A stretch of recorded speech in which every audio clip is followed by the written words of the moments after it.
এতগুলা টাকা টাকাগুলো ছিল আমারই তো রাখার জায়গায় ফ্রিজে রেখে গেছে। আমার মনে হয় কি হাসান এই বাড়ির মালিক আছে না, ব্যাংকের মালিক ছিল, নাহলে এতগুলা টাকা কেমন নেইব? এই এতগুলা টাকা তুমি রাহনের ব্যবস্থা করো। চলার কাম করি, তুমি আমি ঢালাই এনে রেখে দেখে দেওয়ার আগে চলো চলো। এতগুলা টাকা লেগে থেকে যাবে কেমন? হ্যাঁ, জ্যান থেকে পারো একটা বড় বস্তা নিয়ে আসো, ওই বস্তায় সবটি টাকা বইরা আমরা লয়ে যাবো। ভালো কথা কইছো তো, ইয়া তোমার মাথায় বুদ্ধি আছে, সেটা হলো কিছু দাঁড়াও না। আম্মা, আমি আর হাসানে একটা বাড়ি ঢুকছি, বাড়ি ঢুকে দেখি মা টাকা আর টাকা দেন ওই টাকা ফিরিতে পড়ছে মেলা টাকা। মা আমি হাসানের পাঠাইছি, বলছি জানতে পারো একটা বড় বস্তা নিয়ে আইও, এই বস্তায় সব টাকা বইরা আমরা লয়ে আইতাছি। মা তোরা ছোট মানুষ, এত টাকা লয়ে আইস না। আমি আইতাছি। ভাই বস্তা আছে বস্তা, কি রাখবেন আমার এখন? টাকা রাখুন টাকা। এলন, একটা বড় বস্তা নাই, 100 টাকা দেন। মা গো মা, কত টাকা, পুরো ঘর ভর্তি টাকা, যেদিক টাকাই সেদিক টাকা। চল আমরা দুজন ভাইকে যাই, হাসান আসলে তো টাকাটা 3 ভাগ করতে হইব।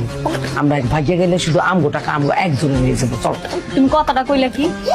এই টাকার লগে তুমি আমার হাসানের লগে বিয়া দিতে চাও, আর আজকে কইতাছো যে টাকাটা দুজনে ভাগাভাগি করে ভাইগে যায়, হাসানের ভাগ দিতে হবে না? মার মাইয়া মিলা টাকা পয়সা ভাগাভাগি শুরু করে দিয়েছেন অলরেডি। টাকা কেমনে ভাগাভাগি করা যায় সেই বুদ্ধি পরামর্শ করতেছি।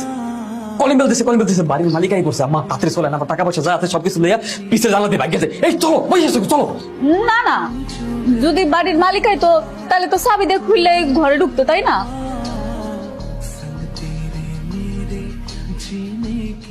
এই বাড়ির মালিক কে? বাড়ির মালিক আমার খালু। তার রাখেন। সারা হেতু দেশে নাই, সৌদি থেকে গেছে। আচ্ছা, এই বাড়ি থেকে দোকানে বস্তা আনতে গিয়েছিল কে? স্যার আমি গেছিলাম স্যার। বস্তা কি রাখবে?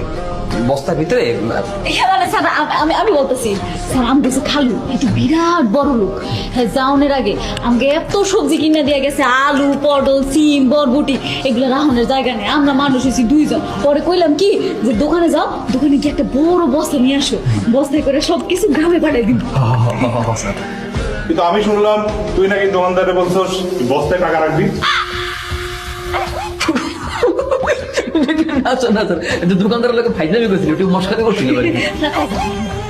এই সব বিষয় নিয়ে ফাজলামি করবি না। ঢাকায় একটা ব্যাংকে টাকা দিয়েছে, টাকা পয়সার বিষয় নিয়ে আর জানি এরকম ফাজলামো না শুনে, ঠিক আছে? হ্যাঁ আম্মা কই? আমার তো মনে হয় বাসায় নাই।